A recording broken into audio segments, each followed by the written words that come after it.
Yo, how's it going? Alright, let's talk about the double edged sword that is video games. Double edged because there are some positives to playing video games in regards to metaphysics and your mind state, and there are some negatives. Um, so I'll do my best to open the box or to kind of bring as much as what I've been able to notice over the years. Both being a video gamer from Nintendo time, even Game Boy, to doing game testing and having a kind of doubling up of that effect because of that job. And still somewhat being a very, very, very casual gamer now because, well, we'll get to it when we get to it. Still, I ain't shitting on games. As you can see, I got Samus fighting Mega Man. They're both using illegal power ups. Illegal. And I still have a big passion, flair for the style, for the music. And, like, I'm not here to shit on it. Alright? This ain't no Bill Clinton talking about certain video games or what's been happening in the news. No, no, no. All of that was sprinkled division and a bit of a red herring, as has been a similar thing with TV before, and also a similar thing with music industry. So patterns are being perceived that way, and sure hope I'll remember to talk about that. Or if anything, I'll bring another video to it. Now we're just going to talk about techniques and, you know, being able to balance out that double-edged sword. Why would there be any negative to your video gaming? Simple. You fool. No, okay. So, your physical human apparatus has a limit to what it can perceive, okay? Meaning, you could only follow up to 60 frames per second and 60 to 100. Okay, there's a certain limit to how fast you can perceive with your eyes, with your ears, with your your entire physical apparatus. But that speed is absolutely dog shit. No, it's absolutely slow in relativity to how you perceive in the mind's eye. In the mind, pop up an apple or pop up a lemon. All right? You guys remember the lemon exercise? Split that lemon in half with your eyes closed, okay? Take a half of it, smell it, and then bite it.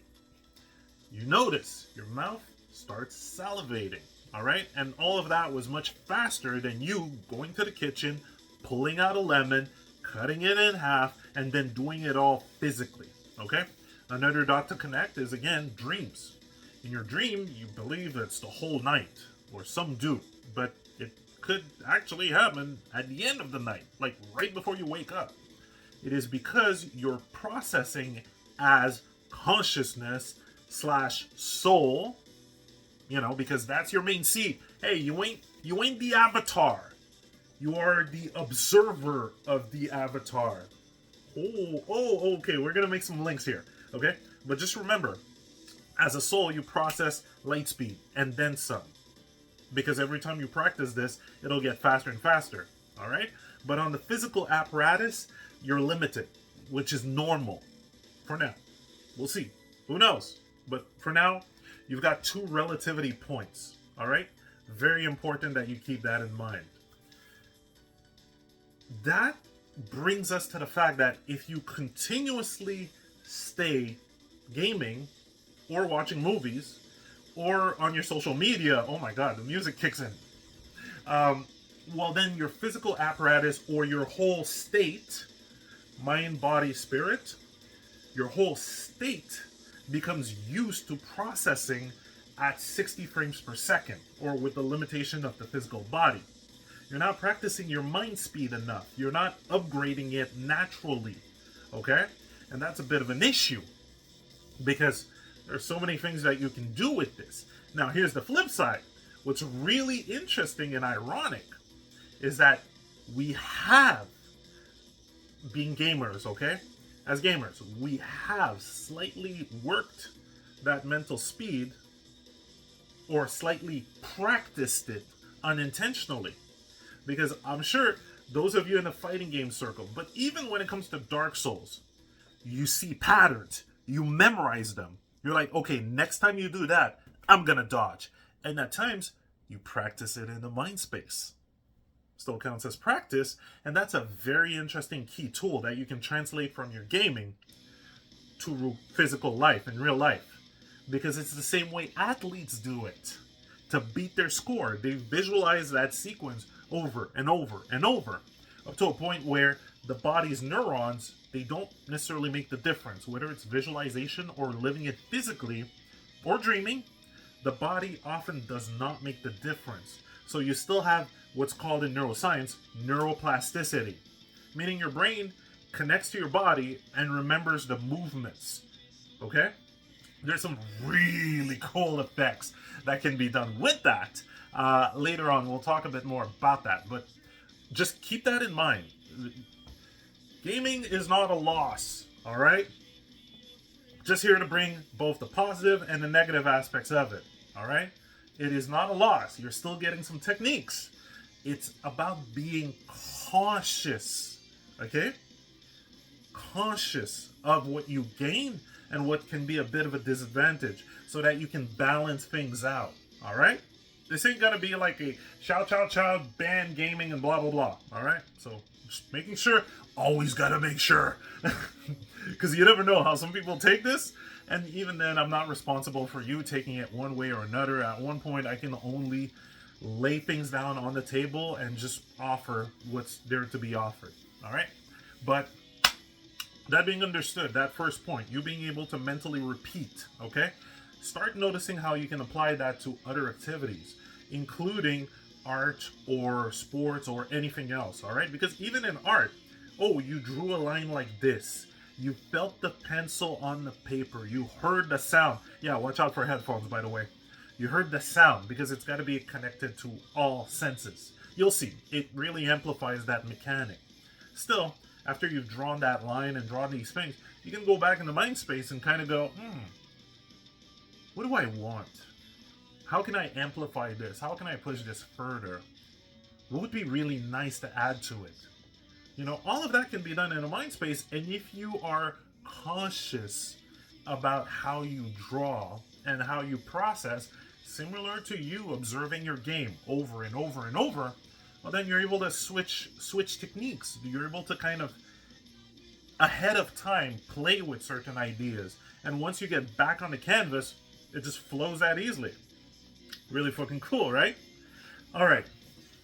Another thing with gaming that's both a positive and negative is the dialogue. Now, I had a video on language. The prior video is on language. There's so much more I want to bring to it, so there's going to be sequels, but let me bring a part of that aspect of language in regards to video gaming. So, there's two things in regard to language, which are both positive and negatives. The first thing is you're still getting the BBMM, basic bitch main character mentality. You have done something to me. I must fight you. You are evil. Already the labels are set. Repetition, repetition, repetition. It is so easy to react because of having continuously perceived, experienced, and even played the role of a reactionary individual and a reactionary being. And yes, it is set in a scenario, yet your subconscious does not care. That simple. Your subconscious does not care. Monkey see, monkey do. Oh, why are you so reactive? Well, from what I have been trained into, your specific interaction automatically puts you as evil and opposite of me. It is no longer a being to being interaction. It is a protagonist to antagonist dynamic. Ha! And, it's in the language. It's the limitation of fiction. We wouldn't necessarily have entertaining fiction if it wasn't for that duality dynamic. Problem is, this is not necessarily how you want to, I don't know, interact with individuals or be interacted with. You don't necessarily want to have that lens of the world, even on a subtlety aspect. It's not necessarily advantageous to you, or just the aspect of you being in unity with other individuals. It doesn't only go with this aspect of label dynamics from fiction, but it also goes with the stereotyping. Terrible, terrible, terrible repetition of surface level perceptions of other individuals, which easily easily stereotypes them. All right. And it is kind of, in a sense, it's not just gaming. I mean, our entertainment media just makes bucks off this, but it is literally retarding our aspect of community and understanding. And it's just through subtle subconscious repetition. Now, this is not done intentionally. Again, all of this is an unfortunate consequence / result, better word, result of our extreme and rapid increase in technology. I mean, before, people would have to pay a hefty money to get a computer. And then the same goes for consoles. Now you can just play games on your phone. Easy, cheap. Hell, you even have free-to-play games.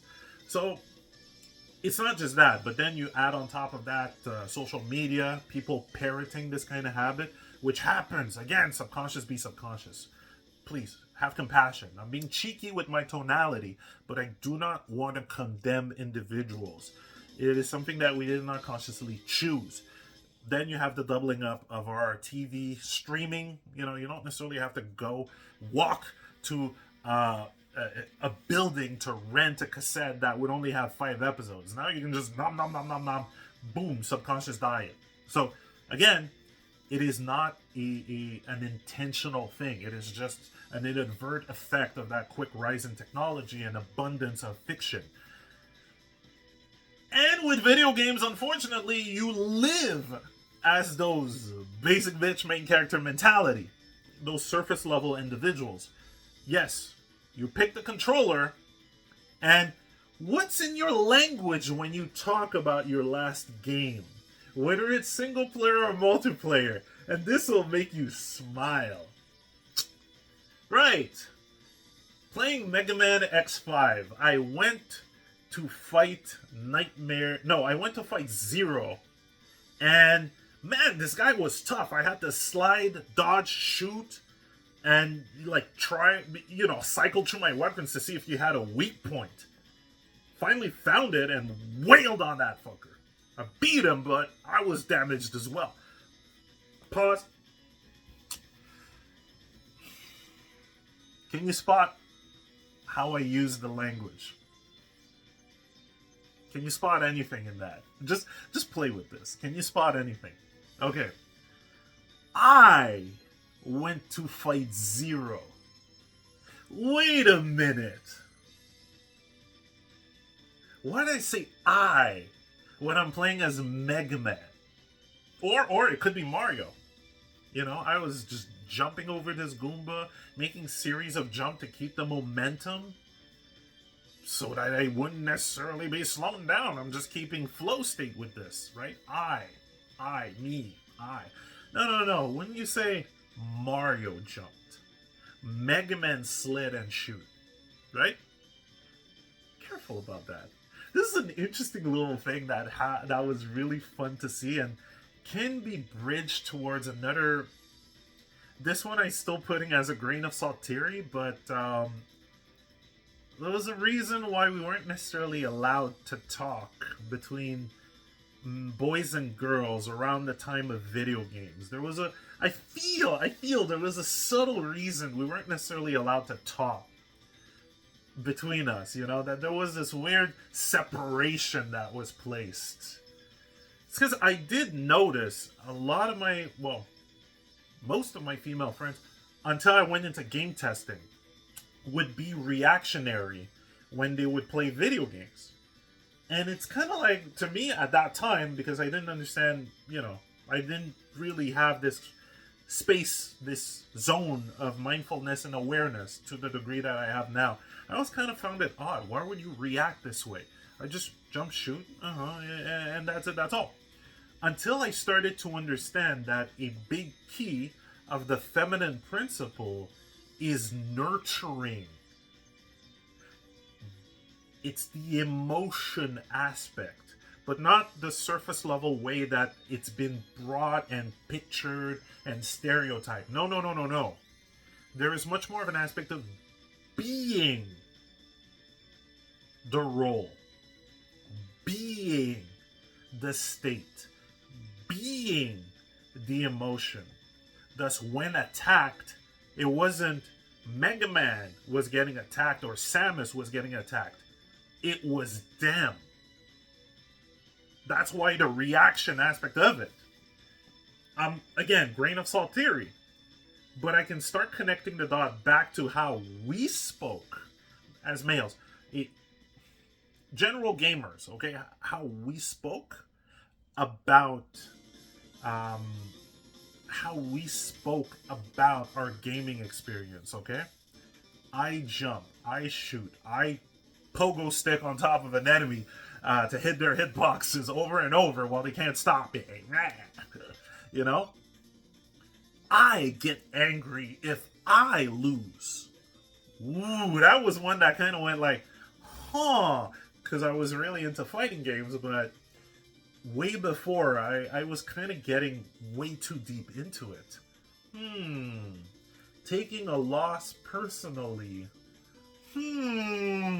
Okay. So, double edge. Because it is not you who are losing. It is not you who are jumping and shooting. It is not you who are going to save the world. Paradoxically, it is. What I mean by that is, we often talk as the character, thus embodying them subconsciously. Yet, when it comes to the basic bitch main character mentality language, we ingest that gurgle thing, because we're literally embodying as that character. This is our character. I am feeling a nurturing aspect for that character. Not as much as what it would be energetically for feminine energy. Okay? There's some very interesting nuances that I'm still trying to wrap my head around, in a sense, with further conversation and exchange of testimonials. But it is still partially an aspect of that feminine energy within us males, but not necessarily, and this goes for both male and female, to step out of these archetypes, to step out of the idea that I am this character. Okay? It's a similar effect than with movies. When you follow a movie intensively and you follow the main character, whatever would happen to them, like a surprise or, oh my god, this has happened to a person that you care, you're only feeling it in relativity to being drawn to the storytelling and associating as that character as you're going from relativity point to relativity point as that character. You see? Complex, right? Maybe a way to kind of bring this down would be, you get so invested in a movie that you feel as the character. If it wasn't for being told a story, you wouldn't feel anything about that character or as that character. Sort of. Trying to make this work to ground this, okay? But because it's a somewhat of a complex subject, yet as it's like saying, have as many hours living these things and you'll eventually kind of get it. It's that subtle. It's basically kind of getting to the core of understanding why storytelling gets us to feel how we feel. When we're not physically living the story, we're being told a story. With video games, you're actually physically living the story, but the effect is very similar to movies storytelling type of deal. If you you develop a bond, an attachment which is normal in our human being. Okay, if as we are close to each other, as I'm listening to you, I am drawing a bond, an attachment with you. It's not, but it's still via experiencing your presence. I now have this in my subconscious mind. I now start building a relation with you. Doesn't need to be it's not a lover's relationship. It's just relationship. By relativity, it's tricky to kind of ground this. So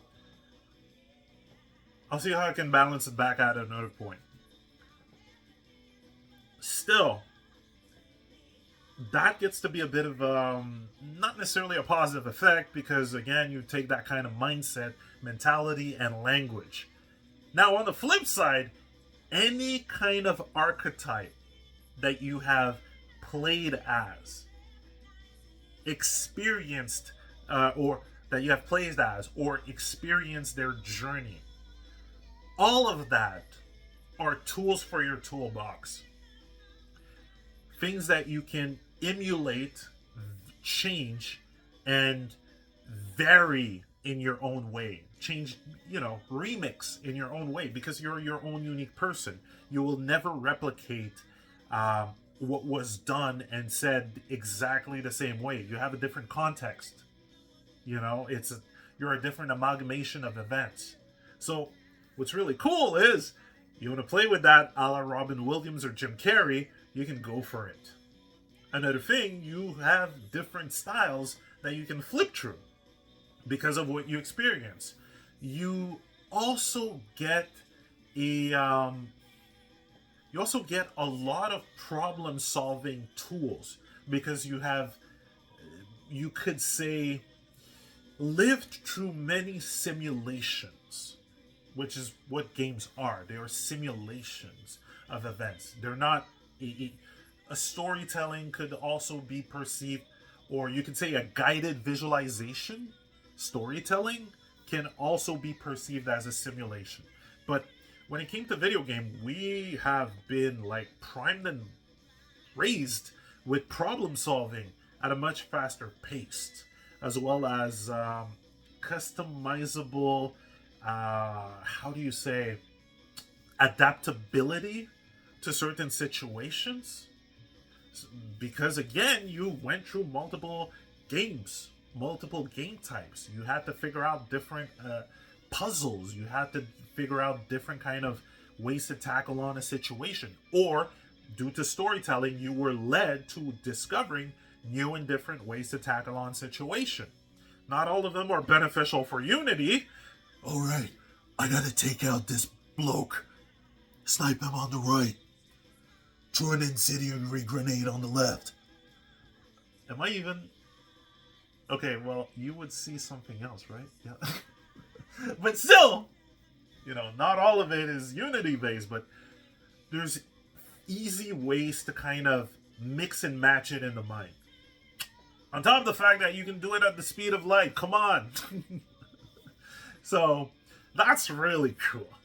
Hey, here's a cool exercise that you can play with, okay? Just to show you and get you to consciously bring that to your mind.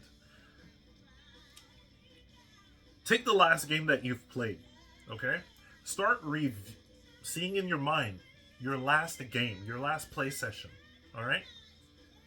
All right, you're starting that level or environment or zone, all right? You're walking. Everything's cool. Everything's kind of chill, There's nothing really going yet. But at the same time... Oh, man. Okay, I'm messing this up. No. Just keep going. Just keep going. As you're walking, start changing the cosmetic look, the graphic of the game, to something a bit more cartoony, if it's not cartoony. If it's already cartoony, switch it to something a bit more realistic. But still, same game, right? You're still walking. You've just changed the graphics. Ooh, nice. Okay.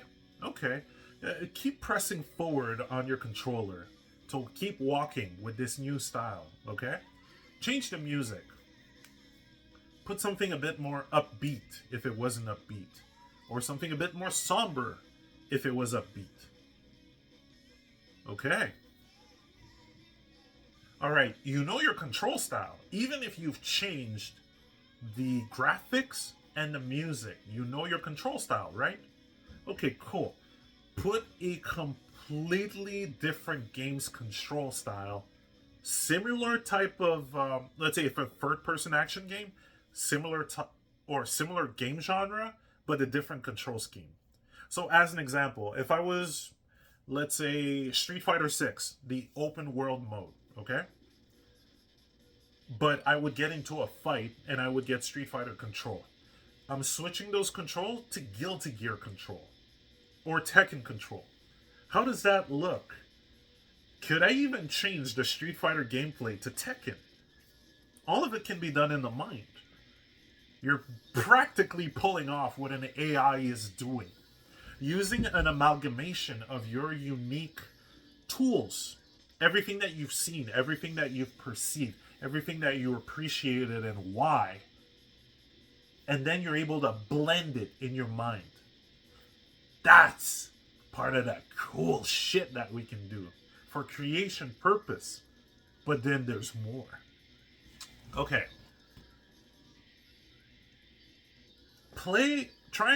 Another little thing to play with is, again, close your eyes.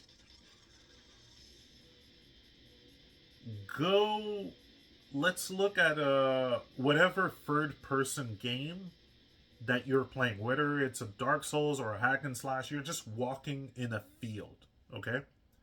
In the last game that you've played. It's a calm field, it's quite mellow. You're pressing a button to open up your inventory just to see what you have on you, because you haven't really booted this save file in a while. So, okay. Ooh, you see your objective, but don't activate the marker yet. Actually, okay, now do. Just to get your objective marker. Cool. You see your objective marker? You see where you gotta go? Alright, just keep walking. Okay, it's kind of getting eerie. I don't necessarily know why. Kind of dark. Just keep walking. You've got your hands ready for attack and dodge. Alright? So just keep walking. Oh, by the way, watch out. How many of you just kind of pressed your dodge button? Maybe I didn't set it up properly. Usually I would just kind of tell people, oh yeah, watch on your left. Automatically, but I didn't necessarily want to startle you. Yet, all of that, just true storytelling. You being able to observe these things. This is a bit more of a rushed method, but I just want to show you the basics of what you can do with this. Alright? Okay. The active application, or the most fun active application of this mechanic that we get from video games, is that if it comes to making your own inner journey, spirit vision quest, inner healing journey, okay? If it comes to that, or when it comes to these things, you can use video games as a methodology, as a way to go through these things. And what's really cool is because we are used to the controller and controller feedback, we can apply that very same hands-on experiencing feeling to any of those inner journeys, which can kind of help speed up the process in certain cases. So if you have inner child traumas or inner child wounds, boot up that save file of the life event that created that wound.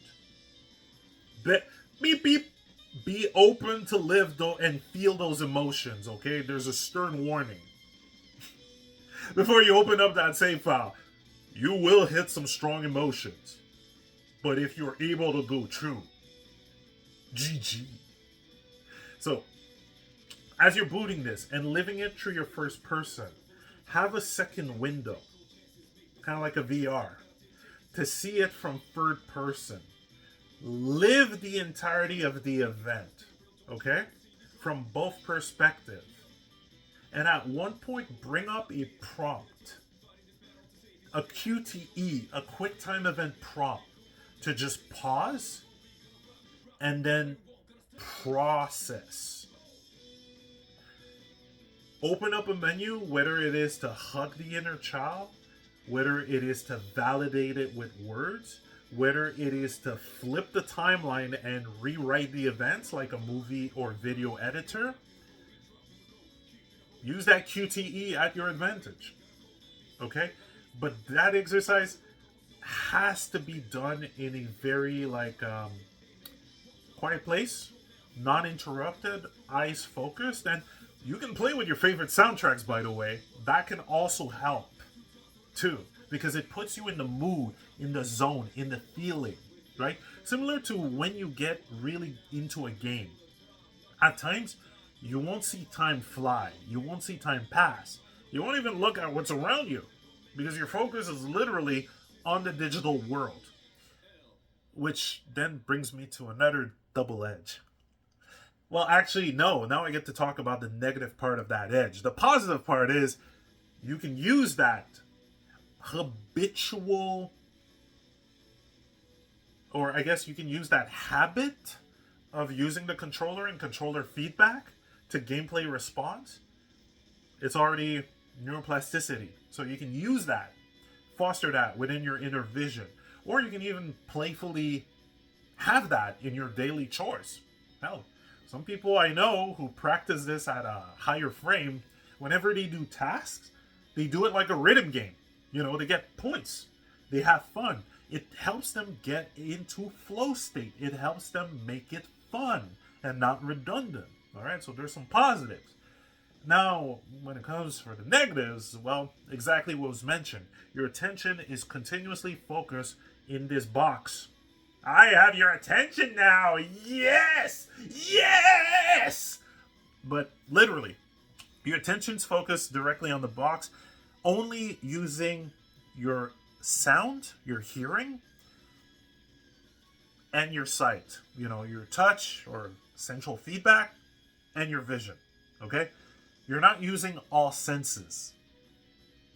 So, this can cause a bit of imbalances in regards to being adept with your senses. At times, you might not necessarily pay attention to sounds because you might be too used to headphones or simply paying attention only to the game sound. Same kind of goes with smell, and there's an importance to having those senses working in tandem. Okay? And then you're not even paying attention to the dialogue that you have in your own mind. Thus, the mental diet runs wild. And that can bring, anxiety, depression, depending on what kind of thoughts you're constantly ingesting. You may have a fun session, a video game, but after you're done, you're going to go back on social media and get the mental poo-poo McDonald of the mind, with no context. So, this can be rebalanced simply by mindfulness. How much time are you putting on the game and the media versus time that you go outside or go meet other individuals and such? Unfortunately, and I'm telling this from my own life experience, you do not necessarily want it to be you don't want video games to be a crutch, to be your only mood booster. Okay? I despise the term escapism because it doesn't really go into the context of what the person is living and what's in their mind. Oftentimes, and from what I'm starting to learn more and more about dopamine, our physical mind and body, without the chain of the soul, which is consciousness, may simply want to feel better and better using whatever it has access to, whatever is easy and simple. So, oftentimes this could lead to addiction, drugs, alcohol, sex, collection, hoarding, because the mind doesn't necessarily know its utter mood booster, its utter it's like the more you know thyself, the more you know yourself, the more you're able to understand, ooh, what led to a dip? My perception about this. Where did I get that perception? Because I wasn't born with that. Again, point zero, press and replay that tape. We're not born with words, terminologies, or definitions. Thus, no mental nor emotional attachment to any of it, and it changes every decade. So, understanding that, ooh, okay, what got me that dip? Oh, that perception? Okay, what's the other polarity of that perception? Because all perspective and all polarities do exist at the same time. Both perspective and polarities are there at the same time. Press and replay that tape. I need to remember that more often, okay? You can easily kind of go, okay, well, then there's no dip after you make that process, that understanding. And you might get much more quote unquote dopamine, reward chemical, or that fun aspect being more knowing in what you love to do. For me, it's art and various other things, including voice acting and wisdom. But the more I know why I love these things, the more I'm going to go back to it. Ironically, the more I go back to them, the more I see how limited gaming and movies and videos are. That doesn't mean to shove them aside all the way. Of course not. There's a lot of great inspiration. It's all about balancing, okay? But I'm definitely putting more time into art, voiceovers, and wisdom than video games. Something that'll grow, something that is fixed and steady and a one-time experience, often leading to get more of that one-time experience. You understand? And eventually, it is not the... Okay, from personal experience,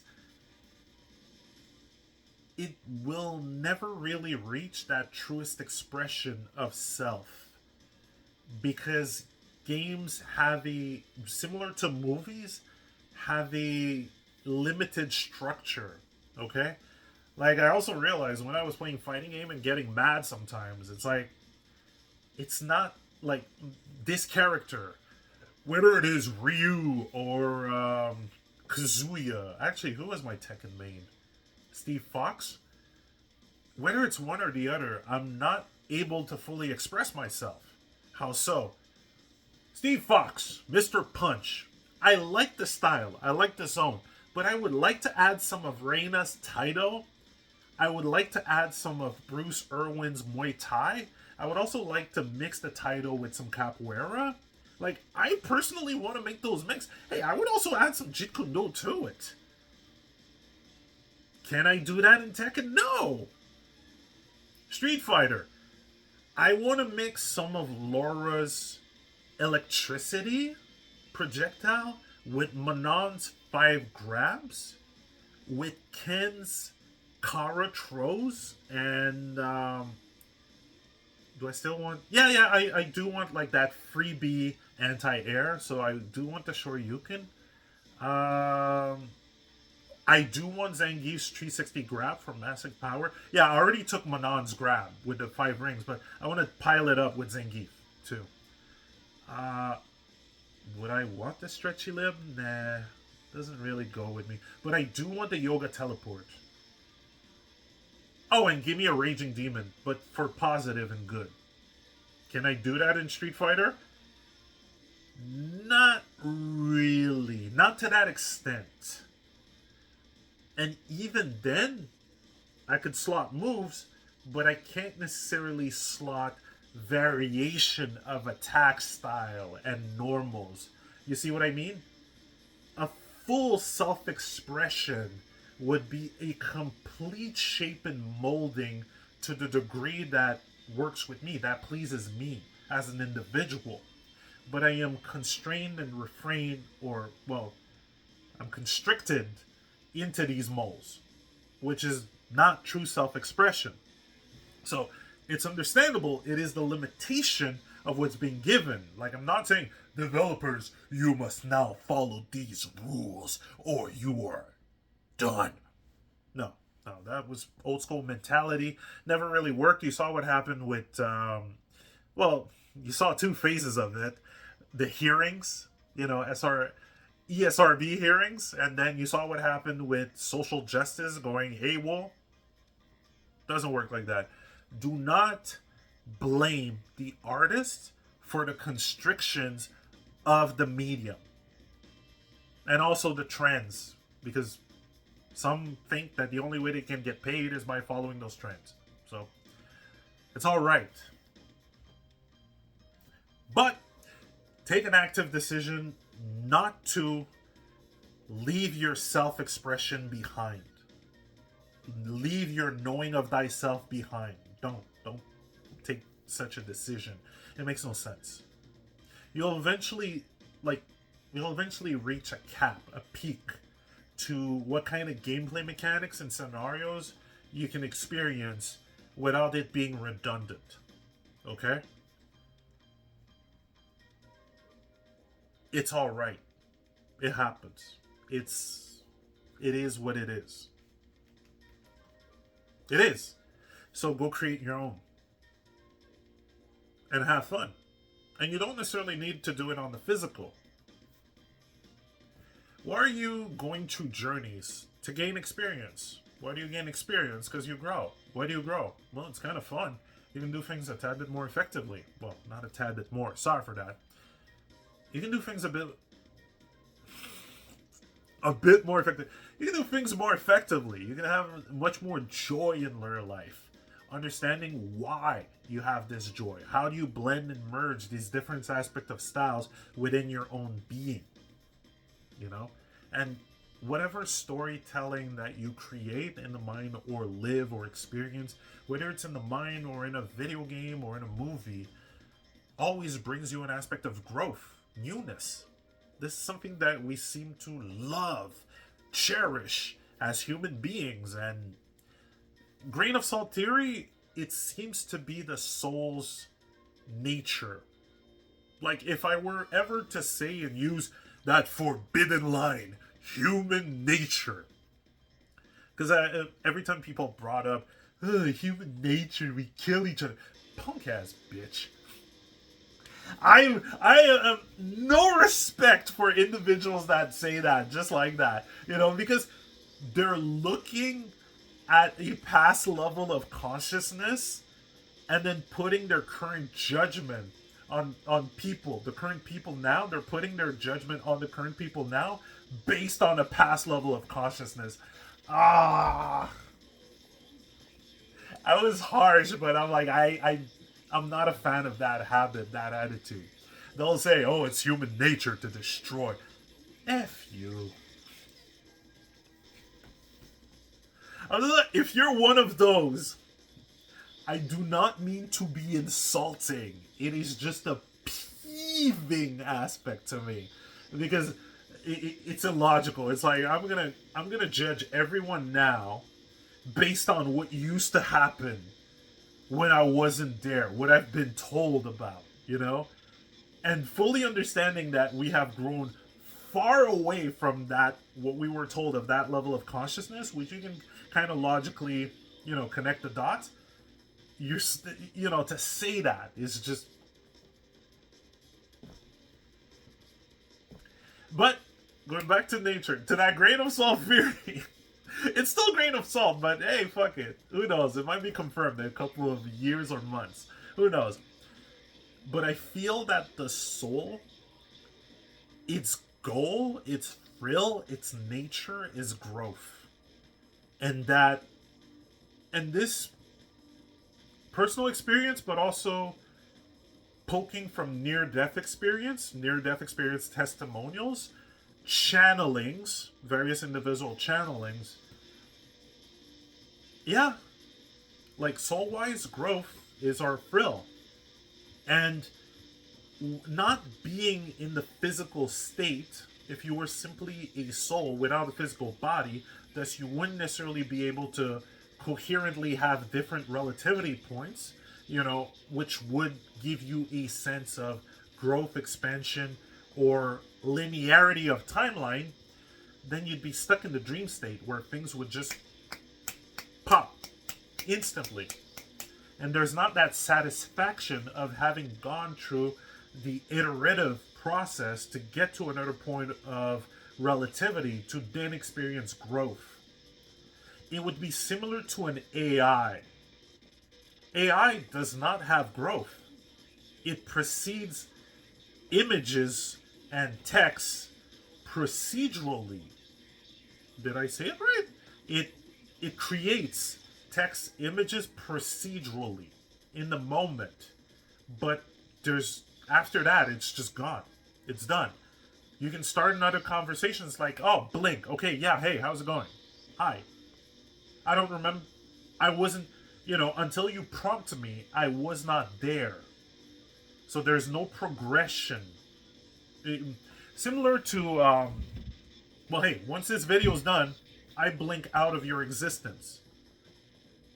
You won't necessarily know what I'll be doing, what I'll be thinking about, how I'll grow. But then you'll see me next video in a different state. It's similar to that. So, what's being said from channeling material, metaphysical stuff, all right, now we're opening up that box, is that souls come into these bodies to experience that process, that storytelling, or specific storytelling that they would set up. Quote unquote, I'm still resistant on that. Still, I get it. Connect back to the whole dream state, and sometimes you're going from scene to scene. Yet it is very challenging to get an aspect of growth unless you slow it down to a frequency where the physical body can process the chain of event and what's been learned. Or let's say, okay, another example would be, it would be like starting a game. Welcome hero, welcome traveler, how's it going? This is great. We have a couple of incidents in this village. We're not necessarily sure what caused them, but we would need your assistance. Then 30 minutes later, you are in a completely different scene. You're in space! You're in space! And you're fighting this giant amalgamation of dragons that is fused to the cosmos background? Why? Who? Where? What happened? Who are these people around me who have sword and shields too? And magic power? What's going on? You went from one point to another, but you didn't have the transition, the storytelling, anything that's been learned, any growth. So, yeah, it's quite different. Yeah, that used a lot of CPU trying to bring multiple analogies. I gotta get good. All right, I think that's all I can bring for the current moment on that subject. So that was a double-edged sword of video games. There's some positives, there's some negative. Oh, watch out for Candy Crush style dopamine leaching, because eventually the body, there's a probability that the body can develop a dopamine deficiency. So it just kind of goes, okay, what can bring my mood up? Small games, not necessarily that much effort, not much progress. So that can be a bit of an issue, I guess. Yeah. But hey, mindfulness helps you balance it all. So play with that. Again, a lot of this negative edge is the repeat after me, press and replay that tape, unfortunate result / consequence / result. Again, don't like the word consequence / result of our extreme advance in technology. All right? There's a lot of things that we did not necessarily know about the mind until recently, where we just started communicating a lot more. And then guess what? Gaming helped with that, because we were much more open to discussing with each other about our different gaming sessions, and in a way has helped to build a kind of universal language. A language we can all connect to as we all game and we all have similar terminology. Okay, I said all, but on a general aspect, most of us games or understand the concept or have encountered those terminologies. So it's another dot in which we can connect to or connect to each other. All right. So it's all about balance and being aware and being mindful and not bringing this as a preachy Valorant higher than thou. No. It's just like, yo, here's a strategy guide based on how I've been playing this game of life. Not a strategy guide. Maybe tips. Yeah, more like a forum of tips. Kind of like GameFAQs. So, yo, I've been through these levels. Maybe you have something similar or you're going to something similar or not. Let me just give you my list of tips that I've been able to discover, Might help you smooth into some of those levels. All right? But that's not an FAQ and it is not an absolute guide. List of tips. All right? Just like how we used to do it. All right. Have fun with this and be playful. You also have your own methods of working with these and balancing out those edges. So don't be shy. Have fun. Be open about it. Kick some asses.